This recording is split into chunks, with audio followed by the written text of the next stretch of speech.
Welcome to Ramya tarot reading 444. Dear weirs, కొంతమంది మీ విషయంలో limit దాటే ప్రయత్నాలు చేస్తున్నారు, హద్దులు దాటే ప్రయత్నాలు చేస్తున్నారు. అసలు ఏం చెప్పాలనుకుంటున్నారు ఏంజల్స్ మీ గురించి, అండ్ అలాగే ఎవరు వాళ్ళు, ఏం చేద్దాం అనుకుంటున్నారు, ఏం జరుగుతుంది అనేది కూడా ఎనర్జీ రీడింగ్లో చూద్దామండి.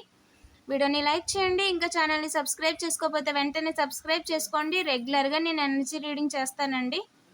స్ఫటిక ఈజ్ ఎ సిగ్నిఫికెంట్ అండి, ఎవిలై, ఓకేనా.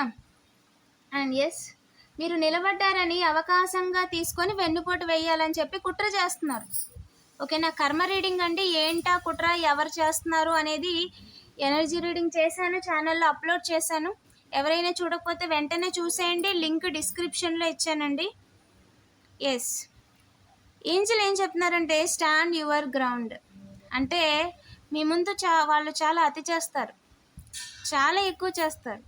మీకు కోపం అంటే కోపం వచ్చేయాలి, మీకు కోపం వచ్చి వాళ్ళ మీద అరవటమో మీరు ఏదో ఒకటి చేయటమో చెయ్యాలి. అదే వాళ్ళు ఎదురు చూస్తున్నారు, వాళ్ళకి కావాల్సింది అదే.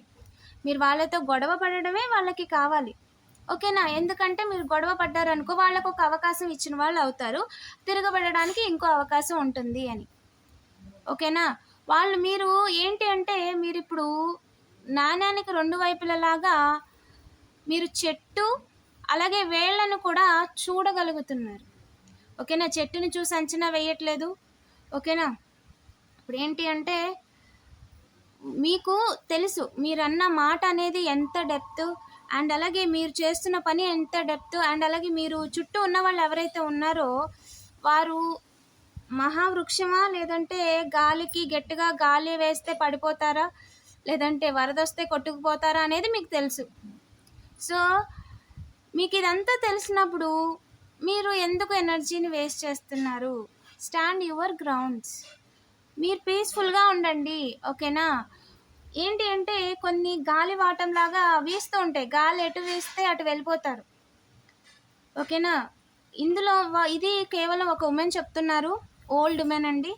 తను మొబైల్ ద్వారా network antennas, old women antennas ఉన్నప్పుడు తను మీ గ్రాండ్ పేరెంట్ లేదంటే వాళ్ళని మీరు చూశారు, వాళ్ళతో మీరు మాట్లాడారు, వాళ్ళు అప్పుడు ఉండేవాళ్ళు, వాళ్ళ ఇంటికి మీరు వెళ్ళేవాళ్ళు, పిల్లలిద్దరు. సో టేక్ యాజ్ రీజనెట్ అండి, ఇది ఒక సైను.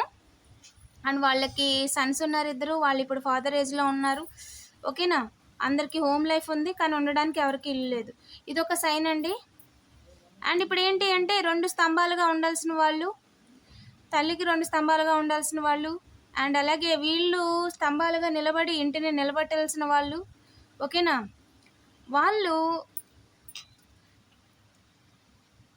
మీ విషయంలో క్రియేట్ చేయడానికి చూస్తున్నారు, వాళ్ళ హద్దు, వాళ్ళ లిమిట్ అనేది క్రాస్ చేయడానికి చూస్తున్నారు. ఇక్కడ డివైన్ యొక్క ఇన్హెరిటెన్స్ ఉందండి,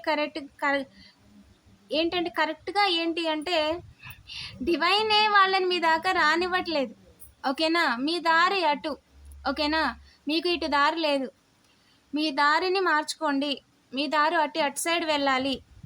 లేదు అంటే మీరు ఇలాగే మీ యొక్క లిమిట్ దాటాలి అని అనుకుంటే నా చేతిలో ఉన్న స్వాడ్ ఏదైతే ఉందో దానిని నేను వాడాల్సి వస్తుంది, తర్వాత మీ గురించి నిజాలు తెలియవచ్చు, లేదంటే ఏమైనా జరగచ్చు అని చెప్పి ఏంజల్ క్లియర్గా చెప్తున్నారండి. ఎవరైతే ముందు ఎగరాలి అనుకుంటారో వాళ్ళైతే గాలిలోనే ఉంటారు, ఓకేనా. అంటే వాళ్ళు వచ్చే దారిలో వాళ్ళు స్లిప్ అవడం కానీ, స్టెప్స్ దగ్గర స్లిప్ అవడం కానీ, లేదంటే వెహికల్ స్లిప్ అవడం కానీ జరుగుద్ది. మీకు మాత్రం సెల్ఫ్ కేర్ లేకుండా అయితే చేయలేరండి ఖచ్చితంగా. అండ్ అలాగే మీ ఇంటికి లెఫ్ట్ సైడ్ అండి ఒక ఫెమినన్ ఎనర్జీకి ఆఫర్ ఇచ్చారు, ఒక మేల్ పర్సన్ ఆఫర్ ఇచ్చి, ఇక్కడ మేలు ఫెమినన్ అంటే వైఫ్ అండ్ హస్బెండ్, అండ్ అలాగే వైఫ్ ఆఫర్ ఇచ్చిన వాళ్ళు సపరేషన్ లాంగ్ డిస్టెన్స్లో ఉన్నారు, ఆఫర్ తీసుకున్న వాళ్ళు సపరేషన్ లాంగ్ డిస్టెన్స్ ఆర్ డైవర్స్లో ఉన్నారు. వాళ్ళిద్దరి జీవితాలు తలకిందులు చేసేసుకున్నారండి. మీ ఇంటికి వాళ్ళు లెఫ్ట్ సైడ్ ఉంటారు, మీకు హార్ట్ బ్రేక్ సిచ్యువేషన్ని క్రియేట్ చేయాలి. మీ ఇంట్లో ఒకరు ఎవరైతే ఉన్నారో ప్రస్తుతం రైట్ సైడ్, వాళ్ళ జీవితాలని ఇబ్బంది పెట్టాలి, వాళ్ళకు ఫైనాన్షియల్గా పర్సనల్ లైఫ్లో ఇంపాక్ట్ అయ్యేలా చేయాలి అని చెప్పి ట్రై చేశారనమాట. 100కి 100% ఇద్దరు విషయంలో మిస్ అవ్వకూడదు అని చెప్పి ఒక మేల్ పర్సన్ కూడా వీళ్ళకి సపోర్ట్గా నిలిచారు, ఒక ఫాదర్ ఏజ్ ఉన్న పర్సన్. మీరు ఇంటా బయట బ్యాలెన్స్ అయిపోయారు, ఒక వెలిగిపోతున్నారు, ఒక పక్కన సూర్యుడు, ఇంకో పక్కన పంట పచ్చదనం, ఎమోషనల్గా చాలా స్ట్రాంగు, అండ్ మీకు ఫైనాన్షియల్గా కూడా చాలా స్ట్రాంగ్గా ఉన్నారు. ఎన్ని రకాలుగా ఇబ్బందులు పెడుతున్నా మీరు మళ్ళీ బ్యాలెన్స్ అయిపోతున్నారు అని చెప్పి మీరు ఒక స్టార్లా ఉన్నారు కాబట్టి అందరి ముందు మీ పరువు తీసేయాలి అని చెప్పి అనుకున్నారు. ఇబ్బంది పెట్టడానికి ఛాన్స్ లేదండి. అన్ని రకాలుగా అవకాశాలు వెతుకుతున్నారు కానీ అవకాశం లేదండి. నిలబడకుండా చేయాలనుకుంటున్నారు కానీ అసలు అవకాశమే లేదు వాళ్ళకి. ఓకేనా, వాళ్ళకి టోపీ పెట్టడానికి చూస్తున్నారు, అది వాళ్ళకి అర్థం అవ్వట్లేదు. ఇక్కడ ఇద్దరికీ కూడా అవకాశం లేదు, రైటు లెఫ్ట్ న్యూ బిగినింగ్ కోసం అలా చూస్తూ ఉన్నారు. ఓకేనా, ఏంజిల్ చెప్తున్నారు మీరు వెళ్ళాలనుకున్న దారి కరెక్ట్ కాదు, దానివల్ల మీ జీవితం తలకిందులు అయిపోతుంది.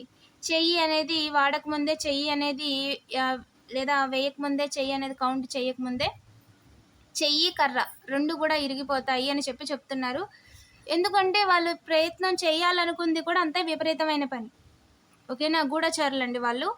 మేఘాలు మబ్బులో తేలుతున్నారు, గాలిలో ఎగరాలనుకుంటున్నారు, రెడీగా స్టిల్ పెట్టుకుని ఉన్నారనమాట. ఓకేనా, యాక్షన్ అనగానే వాళ్ళు ఎగరాలి అన్నట్టుగా ఆ ఎనర్జీలో ఉన్నారు. వాళ్ళకి ఆఫర్ ఇచ్చారంట, చిన్న చేప మీద ఎగరమని, లేదా మీ ఇంట్లో చిన్నవాళ్ళ మీద ఎగరమని డబ్బులు ఇచ్చారంట. 6 ఈజ్ అ సిగ్నిఫికెంట్.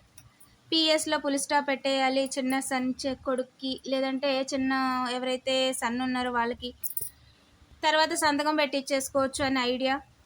ప్రయత్నం మిస్సింగ్ అండి. ఇచ్చే వాళ్ళకి 5గురు జోలికి వచ్చారు అంటే ముందు వాళ్ళకి ఇవ్వడానికి కూడా హ్యాండ్ ఉండదు, తొక్కేయడానికి లెగ్ ఉండదు. ఓకేనా, వేగంగా అంటే వేగంగా అనుకుంది జరగదండి. ఇది ఒకరి విషయంలోనో నైబర్ ఒకరి ఇన్వాల్వ్మెంటో కాదు, దీని ద్వారా కుటుంబ సమేతంగా కుటుంబాన్ని మొత్తాన్ని, ఇంట్లో ఉన్న ఫెమినైన్ ఎనర్జీస్ అందరి జీవితాలని అల్లకొల్లోలం చేసేసి, కుటుంబానికి ఇంకా కీర్తి ప్రతిష్టలు లేకుండా చేసేసి అందరిలో అల్లరి చేయాలి అనేది వారి ఆలోచన. దీనికి అమ్మవారి పర్మిషన్ లేదు. చాలా స్ట్రాంగ్గా చెప్పారు, మీ జోలికి రావద్దు అని, వస్తే మామూలుగా ఉండదని కూడా చెప్పారు. ఓకేనా, ముందు రావడానికి పర్మిషన్ ఇవ్వలేదు అసలు. మేము మీ దాకా రావాలంటే మీరు నిత్యం ఎవరినైతే పూజిస్తున్నారో వాళ్ళ పర్మిషన్ కావాలి. ఓకేనా, ఎస్ మీరు అనుకుంది కరెక్టే. వాళ్ళ గురించి నిజాలు కూడా తెలిసాయండి. పలానా వాళ్ళు పలానా విషయంలో మీకు అగెనిస్ట్గా ఈ విధంగా చేస్తున్నారు, ఈ విధమైన ప్రయత్నాలు జరుగుతున్నాయి అన్న విషయం తెలిసింది. ఇక్కడ మీ ముగ్గురిని చూపిస్తున్నారు కానీ తర్వాత ముగ్గురిని కూడా పులి స్టాప్ పెట్టాలనుకుంటున్నారు అన్న విషయం కూడా కనిపిస్తుంది. ఒక ఫెమినైన్ ఎనర్జీ చూస్తుంది, తనకి తెలిసింది అన్న విషయం ఇంకో మేల్ పర్సన్కి కూడా తెలిసింది. ఓకేనా, నలుగురిని ఆపడానికి అసలు ఛాన్స్ లేదండి. ఏసీ ఇద్దరు విషయంలో స్వాడ్ ఎస్ క్రియేట్ అయితే చేయలేరు. మనీ రొటేషన్ చేస్తున్నారంటే ఇద్దరు మేల్ పర్సన్స్ వెన్నుపోటు వేయడం కోసం. ఇద్దరిని మీరు పని చేసుకుంటున్నారు, నిలబడిపోతున్నారని మీ పనిని ఆపడం కోసం వెన్నుపోటు వేయాలనుకుంటున్నారు. బయట వాళ్ళ ఇన్వాల్వ్మెంట్ ఉందండి. స్ట్రాంగ్గా ముగ్గురు ఫెమినైన్ ఎనర్జీస్ని ఇబ్బంది పెట్టేయాలి అని చెప్పి అనుకోవడంలో బయట వాళ్ళ ఇన్వాల్వ్మెంట్ ఉంది. మీ ఇంటికి లెఫ్ట్ సైడ్ నుంచి అనుకుంది జరగలేదండి. వెన్నుపోటు వేయడానికి అసలు ఛాన్సే లేదు. ఒంటి కాలు మీద వాళ్ళు ఏంటంటే మీరు ఎక్కడికి వెళ్తున్నారు, ఏం చేస్తున్నారని చూస్తున్నారంట. ఓకేనా, కుటుంబ సమేతంగా పడవని తలకిందులు చేసేయడానికి మీరు ఒక అస్త్రము, లేదంటే మీరు ఒక చిన్న చేప అని అనుకుంటున్నారు. నిజానికి వాళ్ళే ఇంకొకరి యొక్క మేకపిల్లండి. వాళ్ళని ముస్తాబు చేసి మీ దగ్గరికి పంపారు కానీ వాళ్ళ భవిష్యత్తు వాళ్ళకి అర్థం అవ్వట్లేదు. ఓకేనా, యు ఆర్ ఆల్రెడీ ప్రొటెక్టెడ్ అని దీని గురించి అప్డేట్స్ ఎప్పటికప్పుడు నేను చెప్తూ ఉంటాను. తలదించుకునేలా చేయాలని ఎవరైతే అనుకుంటున్నారో అదైతే జరగదండి. ఓకేనా, you are protected, heavily protected. ఓకేనా, వీడియోని లైక్ చేసి పాజిటివ్ ఎనర్జీని క్లెయిమ్ చేసుకోండి. అండ్ అలాగే 666 కామెంట్ చేయడం మర్చిపోద్దు. Thank you for watching.